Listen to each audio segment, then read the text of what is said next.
You know how to form the most beautiful equation in maths? Well, the first step is to define some complex number z as cos theta plus I sine theta. And by complex number, I mean a number in the form of a plus bi.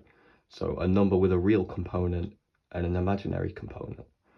To show how this works, we can plot it on an Argand diagram, with this angle here being theta. For simplicity, we're going to use a magnitude of 1. So cosine of theta is the argument over the hypotenuse. If the hypotenuse is just 1, then this real value, or if you're thinking of in terms of x and y, this would be the x value. And for sine of theta, it's the same thing. The opposite over the hypotenuse. If the hypotenuse is 1, then sine theta is just the y component, or in this case, the imaginary component. To briefly explain what theta actually is, there's an idea in kinematics that if you have a velocity that is going 2 meters per second to the right, then the opposite would be negative 2 meters per second. It's the same sort of idea with the argument or theta. I is seen as a 90-degree rotation. If we plot this on an Argand diagram, we can say that our theta is 90 degrees, or pi over 2 radians. The next step is to somewhat arbitrarily differentiate. Cosine of theta differentiates into negative sine theta, which are written as I squared sine theta using this definition here. Now that will be explained in the next step. And sine theta differentiates into cosine theta. In this case, I sine theta becomes I cos theta. Writing that negative as I squared allows you to easily see that we can factor out an I. So the I from here multiplied with this cosine of theta gives us this, and then I squared sine theta.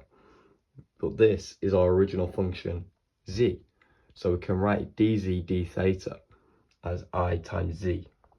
The next step is to arrange this new function to here, multiplying up by d theta, and then dividing by z on both sides, giving us 1 over z dz and I d theta.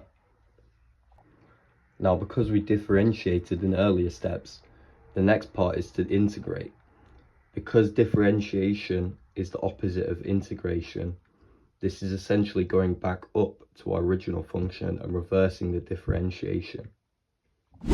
Now, to evaluate these two integrals, we know that the derivative of the natural log of z with respect to z is 1 over z.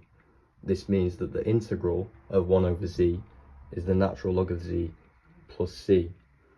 And this integral here is pretty simple, just adding a theta onto the end because I is a constant. This gives us this equality here. ln z is equal to I theta plus c. Now the reason we don't need c's on both sides, even though there was 2 integrals, is because it's still plus some constant.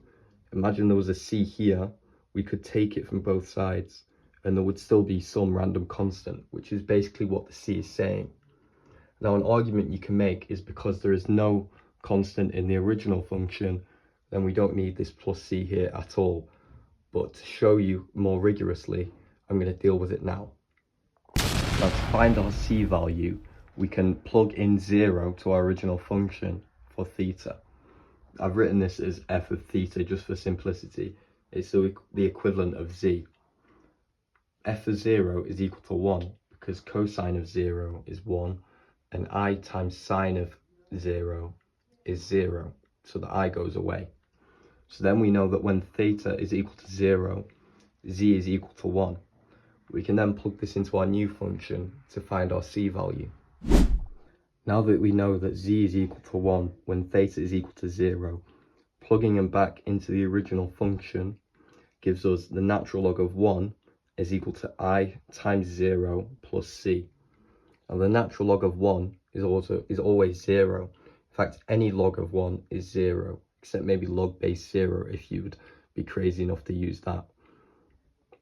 Now this gives us 0, or the natural log of 1, is equal to I times 0, which obviously cancels out that I, is equal to c.